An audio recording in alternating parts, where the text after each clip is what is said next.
Darkness crashes across the Iberian Peninsula, silencing metros and trapping planes. Millions stumble through sudden shadows as Europe's power grid surrenders to unseen forces. Was this nature's temperament, El Dance, a technological stumble, or a Russian hybrid warfare? As Spain and Portugal hold their collective breath, the answer may reveal Europe's most vulnerable fault lines. The massive power outage struck Spain. Portugal nudged France on April 28th.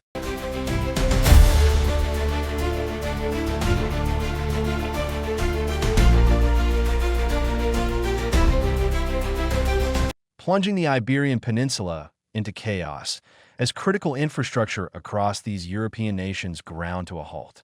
The blackout, which began around 12:30 p.m. local time, affected major cities, including Madrid, Barcelona, Lisbon, and Seville, disrupting daily life for millions.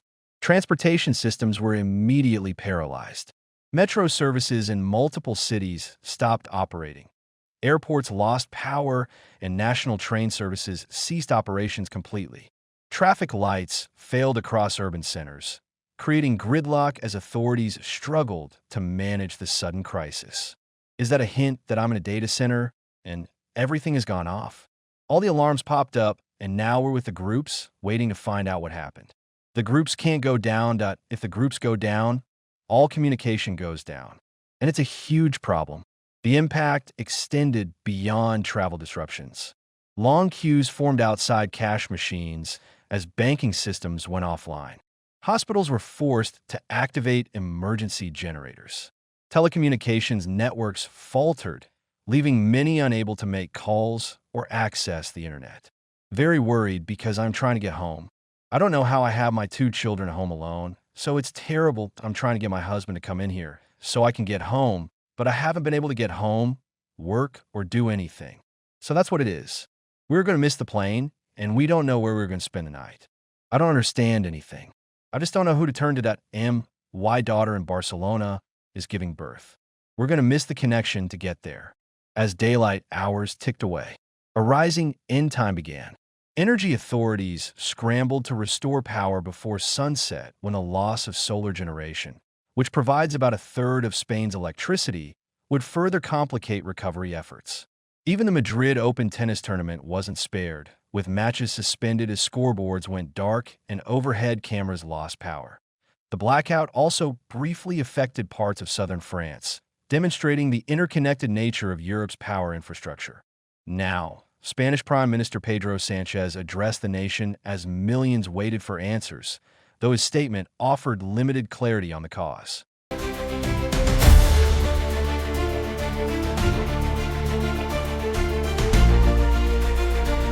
Commerce has been, as you know, today, there has been a strong oscillation in technical terms in the European electricity system, which has triggered a generalized supply interruption throughout the Iberian Peninsula and in some areas of southern France that we do not yet have conclusive information yet on the reasons for this cut.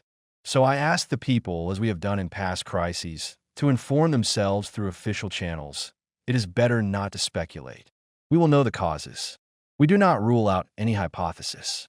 But now we must focus on the most important thing, which is to restore electricity to our homes. For the moment, there is no evidence of any civil protection problems. I repeat, there are no problems of insecurity. As authorities investigated, different explanations began to emerge. Portugal's grid operator, Irene, attributed the failure to what they described as a rare atmospheric phenomenon caused by extreme temperature variations in Spain's interior regions due to extreme temperature variations in the interior of Spain.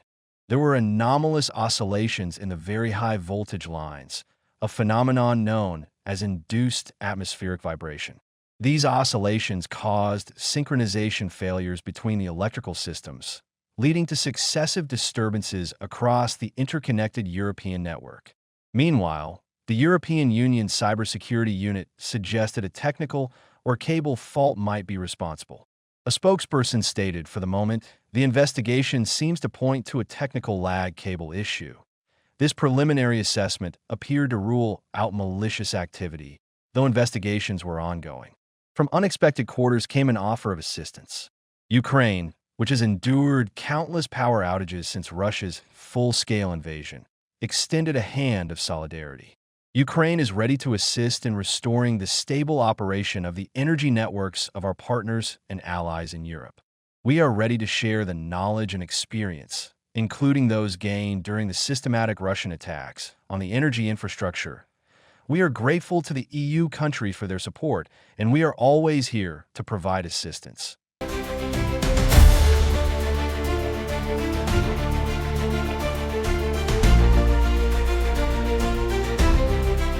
Despite official statements pointing to technical or weather-related causes, some officials raised the specter of something more sinister. Juanma Moreno, president of the Andalusian regional government, made a startling claim. Everything points to a cyber attack, according to information provided by the Andalusian Cybersecurity Center. Moreno told reporters, adding that his conclusion was solely based on our own data.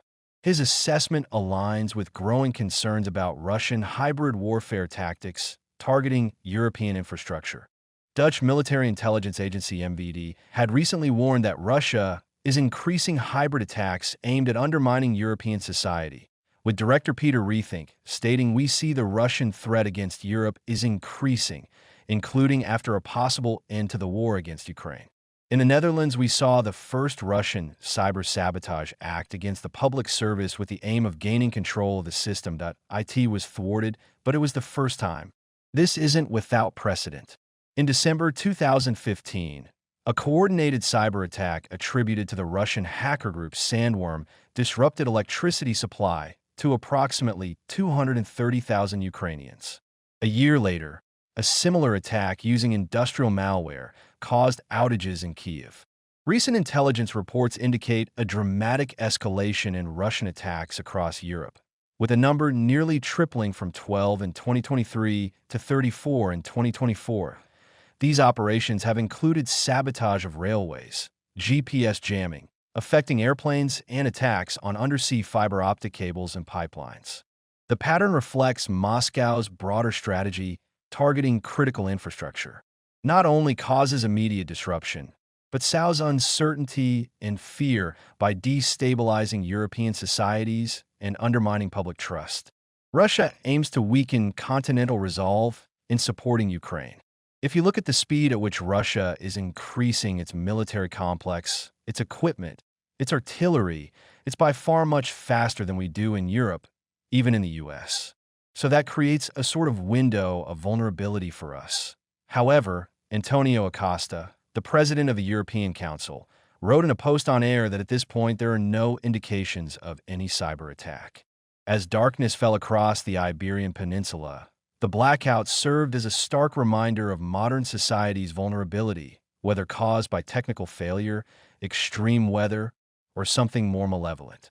The incident raises urgent questions about the security of critical infrastructure in an increasingly unstable world.